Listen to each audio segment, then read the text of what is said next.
नक्श की हंसी और नाचने का पागलपन रुकने का नाम नहीं ले रहा था। बड़ी माँ, छोड़ तुम्हारी ढोलक आवाज़। ये पागल तो पूरा पागल है, इसकी वजह से हमें क्यों बर्बाद करती हो। ये बोलते हुए भाग्या चित्रा को वहाँ से ले गई और नक्श का सुबह से शाम हो गई, लेकिन उसका रह रहकर पागलपन बढ़ता जा रहा था। अब जावेरी खानदानी घर में सुनाई दे रहा था। वो अलग बात है कि पागलपन को सुनने वाला कोई नहीं था।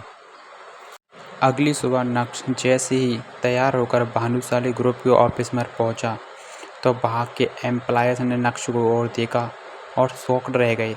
अरे ये देखो, ये तो नक्श है ना, लेकिन ये क्या कर रहा है यहाँ पर। मैंने तो सुना है कि आजकल गरीबों से भी बदतर ज़िंदगी जी रहा है। अभी लोगों के बीच में कानाफूसी चल ही रही थी कि तभी एक आदमी ने कहा, मुझे लगता है कि ये बड़े साहब से नौकरी मांगने आया होगा। एक तरफ सभी लोग नक्श की ओर हंस रहे थे, तभी भानुशाली ग्रुप के कुछ लोग नक्श का मजाक बना रहे थे। तो दूसरी तरफ कुछ लोग ऐसे भी थे जिन्हें नक्श के डैड पर बहुत भरोसा था और वो सभी नक्श को देखकर बहुत खुश थे। अब नक्श के मन में एक बात चल रही थी कि अब आया ना ऊँट पहाड़ के नीचे, यही सही समय है और उन्हें मेरी ज़रूरत भी है, मज़ा आना चाहिए। कैबिन में बैठे यशवर्धन को भी नक्श की बड़ी बेसब्री से इंतजार था। अब यशवर्धन, भानुशाली और नक्श एक दूसरे के सामने खड़े थे, लेकिन दोनों में से किसी के भी मुंह से कोई शब्द बाहर नहीं निकल रहा था।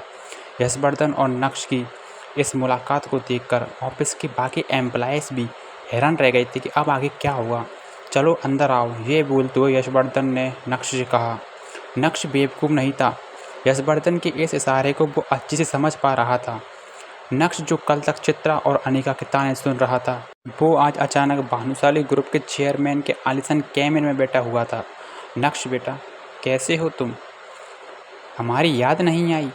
नक्श को यशवर्धन भानुशाली की भावुक बातों से कोई फर्क नहीं पड़ रहा था, क्योंकि उसे पता था कि ये सब एक दिखावा है। जिस काम के लिए आपने मुझे यहाँ बुलाया है उसकी बात करें। ये सब बातें तो आप मुझे कल फ़ोन पर भी कर चुके हैं, है ना मिस्टर भानुशाली?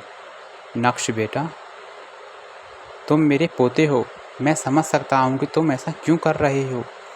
गलती मेरी है और उसकी सज़ा भी मुझे मिलनी ही चाहिए। और मैं तुम्हें बता देता हूँ कि कई सालों से मैं हर रोज़ उस गलती की सज़ा भुगत रहा हूँ। मिस्टर भानुशाली, ये बात हम दोनों अच्छी तरह जानते हैं कि वे सब बातें करने के लिए तो आपने मुझे यहाँ बुलाया नहीं है। तो प्लीज़ आप अपना वक्त बर्बाद ना कीजिए, मेरी जो बात है कीजिए, वरना मैं निकलता हूँ। नक्श प्लीज़ ऐसा मत करो। इस भानुशाली ग्रुप को तुम्हारी ज़रूरत है, मुझे तुम्हारी ज़रूरत है। मैं चाहता हूँ कि तुम अपने पापा की तरह इस कंपनी को संभाल लो। क्या तुम अपने दादा को माफ़ नहीं करोगे? वैसे तो नक्श को बहुत गुस्सा आ रहा था, लेकिन उसके पास भी यही एक मौका था जहाँ वो खुद की जिल्लत भरी ज़िंदगी को बदल सकता था। यही सोचकर नक्श ने अपने पैरों के कदम पीछे ले लिए। मैं जानता हूँ बेटा कि कुछ सालों पहले तुम्हारे पापा के साथ जो कुछ हुआ वो बहुत बुरा हुआ और उनके साथ मैंने काफ़ी सख्ती भी दिखाई। अब मैं उस गलती को सुधारना चाहता हूँ। मुझे तुम्हारी ज़रूरत है। तुम्हारे पापा ने जिस तरह से इस कंपनी को आगे बढ़ाया है, ऊंचाई तक पहुंचाया है, अपना खून पसीना एक करके, अब वो कंपनी डूबने वाली है। इसलिए मैं चाहता हूँ कि मीडिया वालों को ये बात पता ना चले, वरना ये बात का पतंगड़ बना देंगे, जिस वजह से हमारे क्लाइंट भी जाने लगे हैं। नक्श अपने दादाजी को इतना लाचार और असहाय आज से पहले कभी नहीं देखा था, मगर नक्श भानुशाली ग्रुप के सीईओ यानी कि दर्पण भानुशाली यानी कि अपने चाचा को बिल्कुल भी पसंद नहीं करता था। अपने दादाजी की बात सुनकर नक्श को उन पर दया आने लगी। नक्श बोला, ठीक है, बताइए मैं आपकी क्या मदद कर सकता हूँ? आपका मुझसे क्या काम है? मैं चाहता हूँ कि बेटा इस कंपनी को तुम संभाल लो और अपने पापा की तरह से कंपनी को चलाओ। नक्श ने बोलते हुए कहा, तो आप ये चाहते हैं कि मैं इस कंपनी को ज्वाइन कर लूँ? मतलब मैं अपने चाचा के अंदर काम करूँगा, है ना? लेकिन ऐसा बिल्कुल भी नहीं होगा। नक्श के यहाँ आने का मकसद कुछ और ही था। वो अपने दादाजी की बात में आकर किसी भी बात पर हाँ करने के लिए तैयार नहीं था। दरअसल दादाजी, बात मेरे कंपनी ज्वाइन करने की है तो आपके फ़ायदे की है। तो ये रिश्ते नाते सब एक साइड में रखते हैं। ये शब्दों का इस्तेमाल बिल्कुल भी नहीं करेंगे। आपकी मदद करने के लिए मैं तैयार हूँ, लेकिन आपको भी बदले में मेरे लिए कुछ बदले में आपको ऐसा करना होगा जिससे मैं खुश हूँ। ये सब बोलते हुए नक्श ने कहा, जिससे मेरे और मेरे पिताजी का खोया हुआ सम्मान वापस लौट सके। ज़्यादा आपको कुछ नहीं करना है, बस मैं कुछ शर्तें आपके सामने रखूँगा। आपको उन शर्तों को स्वीकार करना है और कबूल करना है, और उसके बदले में मैं आपकी मदद करने के लिए तैयार हूँ। सिंपल शर्तें। अब जैसे ही नक्श ने शर्त की बात कही तो यशवर्धन भानुशाली बोलने लगे कि तुम अब अपनों के सामने शर्त रखोगे। इस दुनिया में रहना है तो दुनिया के तौर तरीके से ही बात करनी पड़ेंगे, और शायद इसी में मेरा फ़ायदा है। वो क्या है ना कि आपको मेरी ज़रूरत है, मुझे आपकी नहीं। ठीक है, यशवर्धन भानुशाली ने नक्श से कहा, तुम्हें मुझसे क्या चाहिए? ये शब्द बोलते ही नक्श हंसने लगा, और नक्श ने कहा, ये आपने की ना फ़ायदे की बात। सबसे पहले शर्त, अब इस कंपनी में मैं दोबारा तभी लौटूंगा जब इस कंपनी का CEO मैं बनूंगा। यानी कि ठीक उसी तरह जिस तरह मेरे चाचा ने मेरे पिताजी की जगह ले ली थी। मुस्कुराते हुए नक्श ने कहा, मैं जानता था कि आपने मुझे भानुशाली ग्रुप ऑफ इंडस्ट्रीज़ को बचाने के लिए नहीं, बल्कि चाचा की कमर को बचाने के लिए बुलाया है। लेकिन आपको अपनी गलती का एहसास बिल्कुल भी नहीं हुआ है। ऐसी बात नहीं है बेटा, लेकिन अच्छा तुम ये बताओ तुम्हारी बाकी की शर्तें क्या हैं? ये बोलती ही नक्श हंसने लगा, और नक्श ने कहा, मेरी दूसरी शर्त यह है, दादाजी की इस कंपनी में मैं तभी ज्वाइन करूँगा जब इस कंपनी में मुझे काम करने की पूरी फ्रीडम मिलेगी। इस कंपनी में कितने पैसे आ रहे हैं, कितने पैसे जा रहे हैं, सब मेरी रिस्ट्रक्शन के अंदर होगा। ये समझ लीजिए कि अब ये कंपनी मेरे हिसाब से चलेगी। ये सब बातें सुनकर यशवर्धन भानुशाली बोले, तुम्हारी शर्त सुनकर तो ऐसा लग रहा है कि जैसे कोई तुम मुझसे बदला ले रहे हो। मौके की दस्तूर को बिल्कुल भी नक्श अपने हाथों से जाने नहीं दे सकता था, इसलिए कठोर होकर अपने सारे दिल की भड़ास अपने दादाजी के सामने निकाल दी थी। और किस्मत भी देखिए, आज तो समय भी नक्श का साथ देता हुआ नजर आ रहा था। नक्श का यह रूप यशवर्धन ने पहली बार देखा था।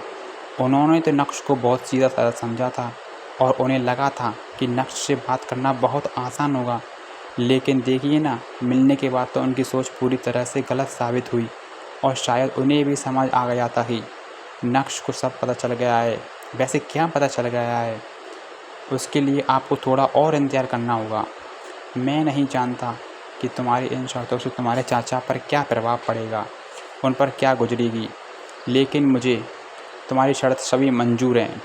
अगले हफ्ते से तुम भानुशाली ग्रुप के CEO की पोस्ट पर ज्वाइन कर सकते हो।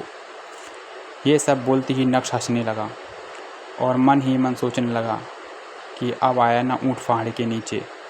तभी यशवर्धन भानुशाली ने सर झुका लिया, लेकिन नक्श पूरी तैयारी के साथ वहाँ आया था। इसलिए नक्श ने अपने दादाजी के सामने एक अग्रीमेंट पेपर रखा और उसे साइन करने के लिए कहा। ये क्या है? क्या तुम्हें मुझ पर भरोसा नहीं है? अब जो कुछ भी हुआ है और मेरे परिवार पर जो कुछ गुजरा है, उसके बाद तो मुझे भरोसा बिल्कुल भी नहीं है। वैसे मैं एक कॉपी आपके लिए लेके आया हूँ, बस ज़्यादा सोचिए मत, फॉर्मेलिटीज़ को पूरा करते हैं। आखिरकार हूँ तो मैं आपका पोता ही ना। अपने पोते के लिए इतना तो आप कर ही सकते हो।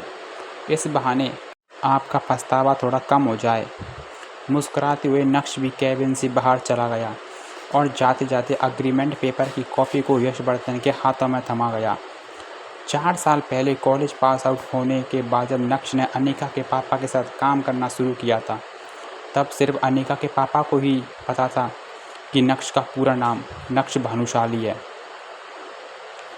इतना ही नहीं, कॉलेज की पढ़ाई के दौरान उसके दोस्तों को भी उसके बारे में कोई जानकारी नहीं थी। अनिका के पापा के साथ काम करते वक्त नक्श की मुलाकात अनिका से हुई थी, जो पहली ही नज़र में उससे अपना दिल खो बैठा था। लेकिन उसे क्या पता था कि इतना प्यार होने के बाद भी उसकी शादी अनिका से होगी और उसे शादी में सिर्फ एक जिल्लत की ज़िंदगी के अलावा और कुछ नहीं मिलेगा। ये सब सोचते हुए नक्श ने सोचा, भले ही मैं अनिका को इतना जल्दी सच कुछ नहीं बताऊंगा, लेकिन आज मुझे महसूस हो रहा है कि मेरे अंदर कुछ बदल गया है, जैसे मेरे अंदर एक अलग ही पावर आ गई है और अब मैं उन लोगों को मुंहतोड़ जवाब भी दे सकता हूँ जो मुझ पर हंसते थे। बगावत की शुरुआत तो हो गई है और अब आगे आगे देखते जाओ होता है क्या। तभी अचानक अनिका ने अपनी मॉम से पूछा, क्या मॉम आपने सुबह से नक्श को देखा है? कुछ बता कर गया है, कहाँ पर गया है? उसका फ़ोन भी नहीं लग रहा है। तभी अचानक चित्रा बोली, कल से उसका रूप बदल सा गया है, राक्षस जैसे हंस रहा है, नाच रहा है, किसी को उसके बारे में कुछ पता नहीं है। आप खाना बंद करो, आप सारे दिन भर बैठे बैठे खाना खाती रहती हो। चित्रा ने कहा, अनिका, नक्श हो ना हो मनचला होता जा रहा है। मुझे लगता है कि अब मुझे रास्ते पर लाना पड़ेगा। चित्रा और अनिका मिलकर नक्श के साथ क्या करने का सोच रहे थे और अब वो कुछ नक्श का बिगाड़ भी पाएंगे, लेकिन ना तो नक्श के बारे में अनिका कुछ जानती थी और ना ही नक्श के दोस्त। आखिर इसकी क्या वजह रही होगी? क्या वाकई में नक्श को साइलेंट और वायलेंट रहना पसंद था? वैसे नक्श के नाचने और राक्षसों की तरह हंसने के पीछे क्या कारण थे? आगे की कहानी सुनने के लिए सुनते रहिए पीके एडिट की इंस्टा एम्पायर पार्ट 2।